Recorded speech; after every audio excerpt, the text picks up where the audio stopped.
وہ لاٹھی جب اس نے دریائے نیل میں ڈالی تو مصری لوگ جو دریائے نیل کو اپنا دیوتا سمجھتے تھے، موسیٰ کی لاٹھی یعنی خدا کے بخشے ہوئے اختیار کے سبب سے دریائے نیل کا پانی خون بن گیا۔ موسیٰ جہاں بھی اپنی لاٹھی بڑھاتا معجزات ہوتے، وہ لاٹھی اختیار کا نشان تھی۔ لکھا ہے تیرے عصا، تیری لاٹھی سے مجھے تسلی ہے۔ پوائنٹ یہ ہے کہ خدا نے ہمیں اختیار بخشا ہے، خدا نے ہمیں قوت بخشی ہے، خدا نے ہمیں طاقت بخشی ہے۔ اور لوکا کی انجیل میں یسوع مسیح فرماتے ہیں کہ میں نے تمہیں اختیار دیا ہے کہ سانپوں اور بچھوؤں کو کچلو اور دشمن کی ساری قدرت پر غالب آؤ۔ میری بہنوں، میرے بھائیوں، آپ کے حالات، آپ کے واقعات اور آپ کی مشکلات کتنی ہی بڑی کیوں نہ ہو، ہمارے پاس خدا کا بخشا ہوا عصا یعنی اختیار ہے، جس کی قوت کے باعث ہم ہر طرح کے حالات و مشکلات پر غالب آئیں گے۔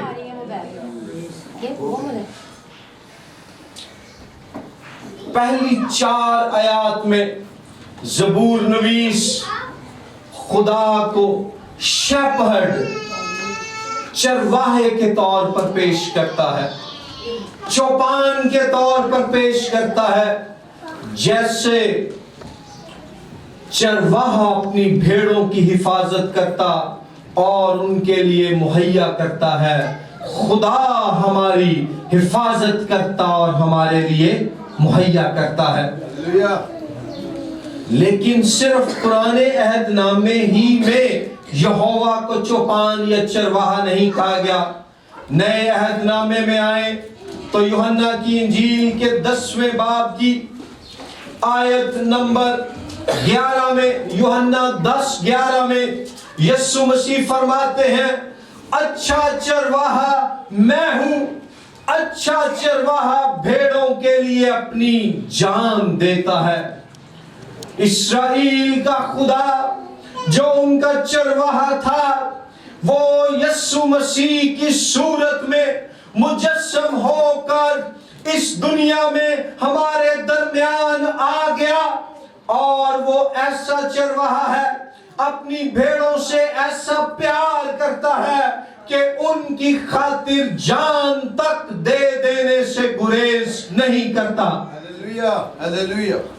آپ میں سے ہر ایک خدا کی نظر میں اس قدر قیمتی ہے، اس قدر اہم ہے اور اس قدر پیارا اور پیاری ہے کہ یسوع مسیح انسان بن کر آپ میں سے ہر ایک کی خاطر اس دنیا میں آ گیا، اور اچھا چرواہا ہوتے ہوئے آپ کی نجات اور شفا کے لیے اپنی جان تک کی قربانی دے دی۔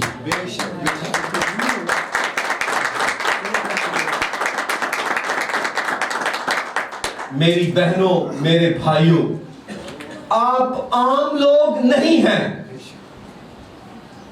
آپ کمتر لوگ نہیں ہیں، آپ حقیر یا کمزور لوگ نہیں ہیں، آپ خدا کے اتنے خاص طور پر پیارے، محبوب، مقبول، منظور، قیمتی لوگ ہیں کہ روحوں کا چوپان یسوع مسیح اچھا چرواہا آپ میں سے ہر ایک کی خاطر اپنی جان دینے کے لیے اس دنیا میں اتر آیا۔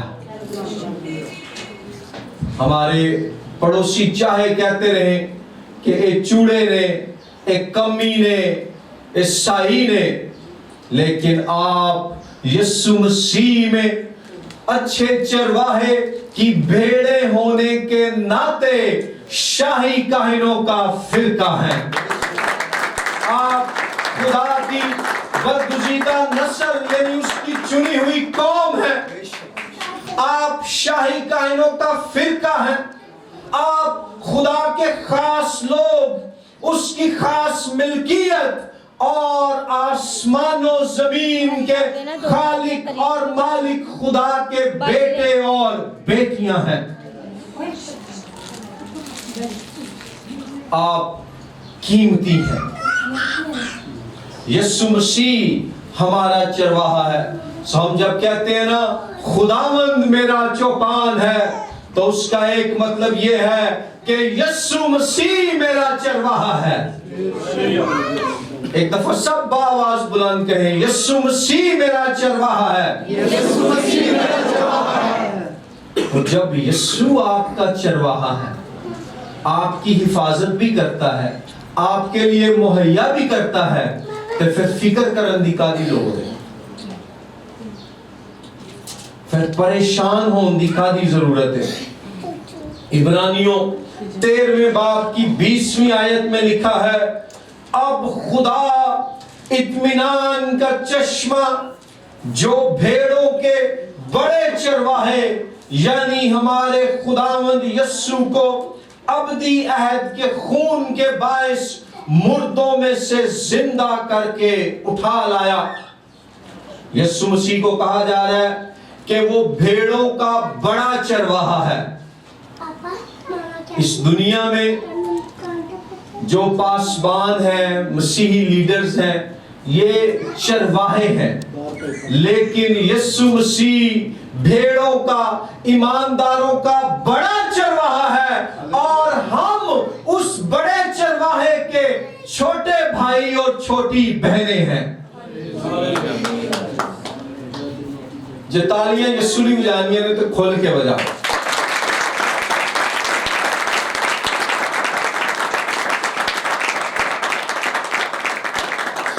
بریکاں لانا کہ نہیں, جو میں گڈی نہیں کدی سٹارٹ ہوندی پھر بند ہوندی, ایک تالی بجی پھر رک گئی. میرے لیے نہ بجائیں لیکن یسوع کے لیے. ٹھیک ہے. پھر یہاں لکھا ہے زبور 23 میں واپس آئیں, 4تھی آیت میں لکھا ہے, وہ خداوند چوپان کے بارے میں کہہ رہا ہے, میں کسی بلا سے نہیں ڈروں گا کیونکہ تو میرے ساتھ ہے. جیسے یہوہ خدا قوم اسرائیل کے ساتھ تھا, آج یسوع مسیح اپنے شاگردوں, اپنی کلیسیا, اپنی جماعت کے ساتھ ہے. ہماری روحوں کا چوپان, ہمارا بڑا چرواہا, ہمارا اچھا چرواہا یسوع مسیح جب آسمان پر اٹھایا جانے لگا تو متی 28ویں باب کی 20ویں آیت میں اس نے ہم سے وعدہ کیا کہ دیکھو میں دنیا کے آخر تک ہمیشہ تمہارے ساتھ ہوں. ہمارا اچھا چرواہا یسوع مسیح ہمارے ساتھ ہے. وہ اچھے حالات میں بھی ہمارے ساتھ ہے اور برے حالات میں بھی ہمارے ساتھ ہے. وہ بیماری میں بھی ہمارے ساتھ ہے اور شفا میں بھی ہمارے ساتھ ہے. وہ غربت میں بھی ہمارے ساتھ ہے اور امیری میں بھی ہمارے ساتھ ہے. وہ ترقی میں بھی ہمارے ساتھ ہے اور تنزلی میں بھی ہمارے ساتھ ہے. میرا اور آپ کا اچھا چرواہا, بڑا بھائی, روحوں کا چوپان یسوع مسیح دنیا کے آخر تک ہمارے ساتھ ہے.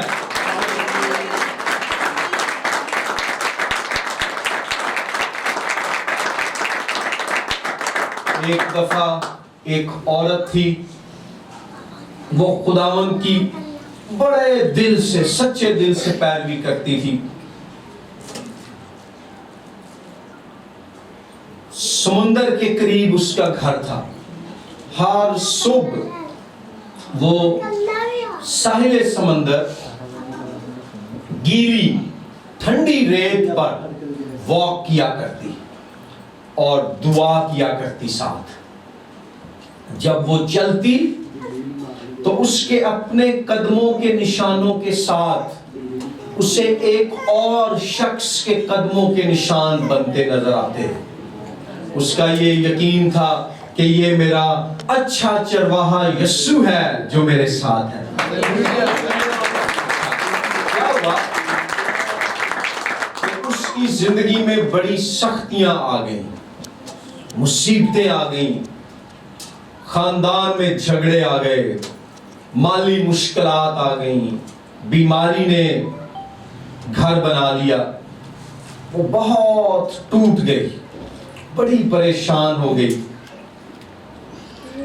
اور ٹوٹے ہوئے دل کے ساتھ جب وہ ساحل سمندر واک کرنے کے لیے گئی تو اس کے دل میں تھا سب بھی مجھے چھوڑ دیں گے، میری روح کا چوپان اچھا چرواہا یسوع میرے ساتھ ہے۔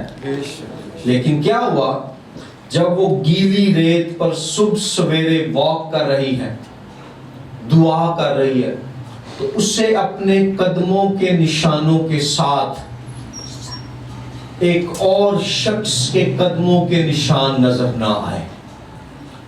گھر آئی، زمین پر گر پڑی اور رونے لگ پڑی اور کہنے لگی، اے خداوند تو نے تو کہا تھا میں دنیا کے آخر تک ہمیشہ تیرے ساتھ ہوں، آج تو نے بھی مجھے چھوڑ دیا۔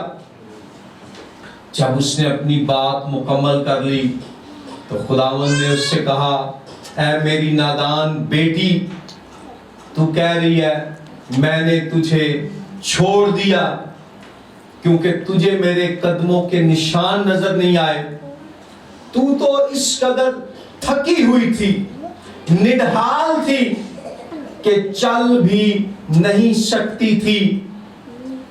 ریت پر قدموں کے جن نشانوں کو تو اپنا سمجھ رہی تھی وہ میرے تھے اور میں نے تجھے اپنی باہوں میں اٹھایا ہوا تھا۔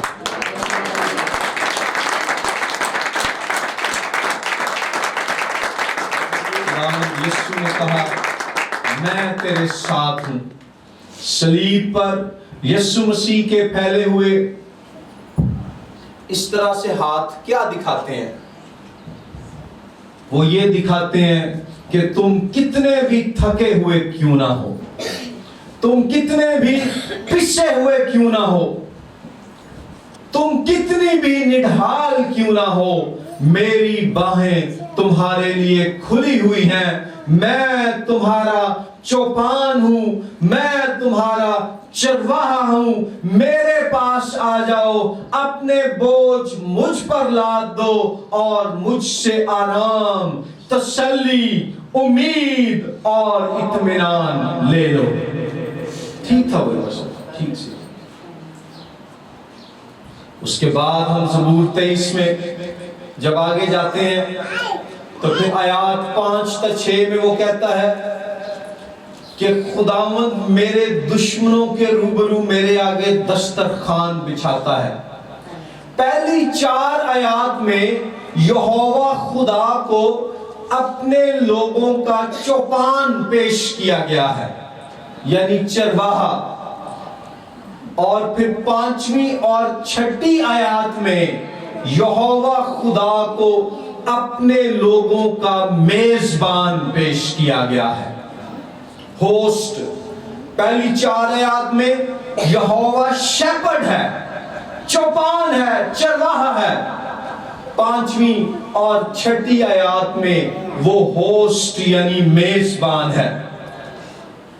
تسی غور کرو، اگر تسی کسی بڑی مشہور مذہبی یا سیاسی یا کاروباری شخصیت نو ملن جاؤ، انہاں دے گھر جاؤ، او خود تو نو ریسیو کرن، پھر اپنے اتھے میز تے بٹھان اور خود کھانا تو دے کے رکھن، تو ڈی پلیٹ چھپا کے دیں، تسی اپنے آپ کو بڑا سپیشل محسوس کرو گے اور تسی کہو گے کہ انہاں نے تے سانو بڑی عزت اور محبت وکھائی ہے۔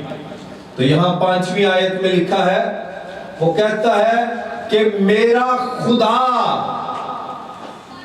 صرف اتنا نہیں کرتا کہ میرے آگے دسترخوان بچھاتا ہے، میرے آگے کھانا رکھتا ہے، بلکہ وہ کہتا ہے میرے دشمنوں کے روبرو، میرے دشمنوں دے سامنے خدا میرے لئے قالین بچھا کے میز سجا کے کھانا رکھ رہا ہے تاکہ میرے دشمنوں بھی پتا چل جائے کہ خدا میرے دشمنوں دے نال نہیں بلکہ میرے نال ہے اور میرے لئے مہیا کرتا ہے۔ کتنی بڑی بات ہے۔ اس زمانے میں لوگ زمین پر بیٹھ کر کھانا کھایا کرتے تھے، تو وہ قالین بچھاتے تھے، دسترخوان بچھانا ہم اسے کہتے ہیں۔ کہہ رہے ہیں کہ خدا میرے دشمنوں دے سامنے میرے لئے دسترخوان چادر بچھا کے میرے کے کھانا رکھ دے۔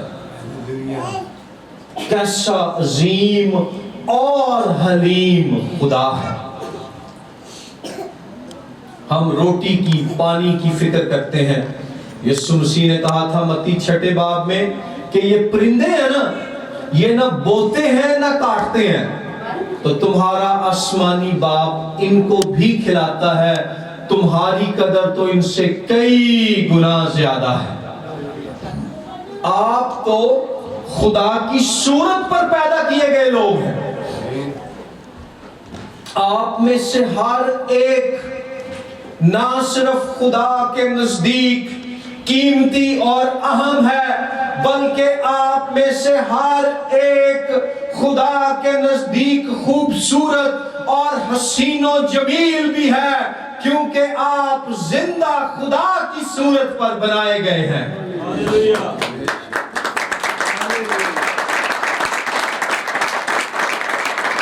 کئی دفعہ اسی اپنے رنگ دی وجہ نہیں پریشان رہنے ہیں، دل چی کہتے رہنے کہتے تھوڑا آجے چٹا ہوں گا نا، اور پاوے رنگ چٹا نہیں، شکل دے خدا نے اپنی صورت تے بنائی ہے نا۔ رنگ، قد، اگر آپ کا قد چھوٹا بھی ہے تو کیا ہوا، یسوع مسیح میں تو آپ بڑے اور عظیم ہیں۔ مالی طور پر آپ غریب بھی ہیں تو کیا ہوا، یسوع مسیح میں تو آپ کے پاس ایمان کی دولت اور پاک روح کا خزانہ ہے۔ تے اس زمین تے پاویں کرائے دے گھر چ رہندے ہو، آن والے نویں آسمان اور نویں زمین چ خدا نے تہاڈے لئی خود ایسا گھر بنایا ہے جنوں نہ دنیا دی کوئی طاقت تہاڈے کولوں کھو سکدی ہے اور نہ دشمن دا کوئی منصوبہ اس گھر نوں تباہ کر سکدا ہے۔ صحیح ہے۔ توما رسول یسوع کے 12 شاگردوں میں سے تھے۔ جب وہ انڈیا میں آئے تو اس علاقے میں جو حکمران تھا اس نے انہیں پیسہ دیا کہ جو ہے نا میرے لیے گھر بناؤ۔ جیسے جیسے وہ پیسہ دیتا جاتا توما رسول وہ پیسہ آگے غریبوں میں بانٹ دیتے۔ تو ایک دن بادشاہ نے پوچھا کہ بھئی وہ پیسہ جو میں نے آپ کو دیا تھا میرا محل بنانے کے لیے، وہ محل کہاں ہے؟ تو توما نے کہا کہ وہ تو پیسہ میں نے غریبوں میں بانٹ دیا، اور جو محل ہے وہ تیرے لیے آسمان پر بنا ہوا ہے۔ وہ اس بادشاہ کو بڑا غصہ آیا، اور بعد میں پھر اس کے خاندان میں اس کے بھائی کو ایک خواب آیا کہ آسمان پر اس کے لیے ایک پیلس، ایک محل بنا ہوا ہے، اور اس نے اپنے بادشاہ بھائی سے کہا کہ اس شخص کو کوئی نقصان نہ پہنچانا، جو یہ بات کہہ رہا ہے یہ درست کہہ رہا ہے۔ اسی طرح سے بہنوں بھائیوں، اس زمین پر آپ کا اگر کرائے کا گھر بھی ہے، گروی لے آؤ ہے، یا کسی چگھی سی رہ رہے ہو، اے سارے کار بنگلے کوٹھیاں سارا کچھ اتھے ہی رہ جانا ہے، پر جیڑے نویں آسمان اور نویں زمین چ یسوع مسیح دے نال داخل ہون گے، انہاں دیاں کوٹھیاں، انہاں دے بنگلے، انہاں دے کار سدا قائم رہیں گے، اور وہ ہمیشہ لئی لکھیا خداوند دے نال سکونت کریں گے۔ دیکھیں 6 آیت میں لکھا ہے میں ہمیشہ خداوند کے گھر میں سکونت کروں گا۔ تو اگر آپ میں سے کسی کا اپنا گھر نہیں ہے، یا آپ کے ویسے جو وسائل ہیں بڑے محدود ہیں، گھبرائیں مت، پریشان نہ ہو، یسوع مسیح میں میرے پاس ایمان کی دولت ہے، نجات کا خزانہ ہے، پاک روح کا سرمایہ ہے۔ آخری بات اور پھر ہم کلوز کریں گے۔ 5ویں آیت میں لکھا ہے، خداوند کہتا ہے، وہ زبور نویس کہتا ہے خداوند کے بارے میں، تو نے میرے سر پر تیل ملا ہے۔ اس زمانے میں جب کسی کو مسح کیا جاتا تھا تو وہ اس کے سر پر تیل ملتے تھے۔ نئے عہد میں تیل پاک روح کی ایک علامت ہے۔ پاک روح کے لیے بطور استعارہ تیل کا ذکر ہوا ہے۔ پرانے عہد میں تو وہ تیل سے مسح کرتے تھے، لیکن ہمارے لیے حوصلہ افزائی کی بات، خوشخبری کی بات، دلیری کی بات، امید کی بات اور تسلی کی بات یہ ہے کہ نئے عہد میں خدا نے ہم میں سے ہر ایک کو اپنے پاک روح کے تیل سے مسح کیا ہے۔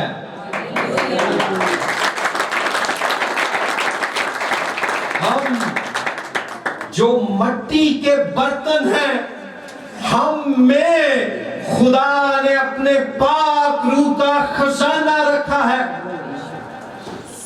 اور پاک روح کے بارے میں اعمال پہلے باب کی 8ویں آیت میں لکھا ہے کہ جب روح القدس تم پر نازل ہوگا تو تم قوت پاؤ گے۔ پاک روح کا مسح ہمیں ہر طرح کی روحانی اور جسمانی جنگوں کا مقابلہ کرنے اور ان میں فتح پانے کے لیے قوت بخشتا ہے۔ اور اعمال 1:8 میں قوت کے لیے یونانی لفظ ڈونامس استعمال ہوا ہے۔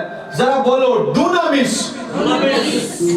ڈونامس سے انگریزی کا لفظ ڈائنامائٹ نکلا ہے، جس کا مطلب ہے بم یا بارود۔ جب دہشت گردی ہوتی ہے تو جب بم پھٹتا ہے نا تو وہ ڈائنامائٹ پھٹتا ہے، اس سے زندگیاں ہلاک ہوتی ہیں، خاندان برباد ہوتے ہیں۔ لیکن جہاں کہیں بھی پاک روح کی قوت، پاک روح کا ڈونامس یعنی ڈائنامائٹ نازل ہوتا ہے، وہاں زندگیاں ہلاک نہیں ہوتی بلکہ بحال ہوتی ہیں۔ وہاں زندگیاں برباد نہیں ہوتی بلکہ تعمیر ہوتی ہیں۔ لیکن ایک شے جس کو روح القدس تباہ کرتا ہے وہ ہے شیطان، اس کی بدروہیں اور اس کے منصوبے۔ سو اس پورا ہفتہ جب آپ گھر جائیں تو خداوند کا شکر کریں کہ تو نے مجھے اپنے تیل سے مسح کیا ہے، تو نے مجھے اپنے پاک روح سے مسح کیا ہے۔ تیرا شکر ہو، تو نے مجھے اپنے روح کی قوت دی ہے۔ میں تیرے ڈونامس سے اپنے ہر طرح کے حالات کا مقابلہ کروں گی، میں مقابلہ کروں گا۔ اور لکھا ہے کہ یسوع مسیح ہم کو فتح سے بھی بڑھ کر غلبہ دیتا ہے۔ بھلا یسوع کیوں غلبہ دیتا ہے؟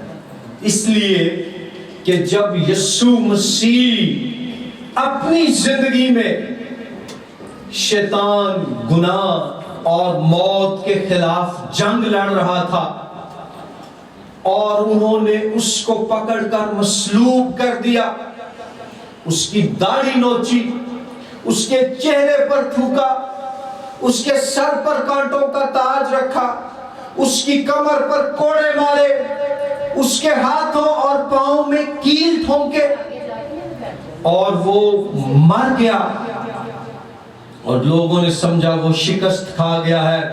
لیکن تیسرے دن پاک روح کے ڈونامس سے، پاک روح کی قوت سے یسوع مسیح موت کے بند کھول کر اور قبر کے پتھر کو ہٹا کر فتح پا کر باہر نکل آیا اور اعلان کیا کہ دیکھو میں مر گیا تھا مگر اب زندہ ہوں اور عبدالآباد زندہ رہوں گا.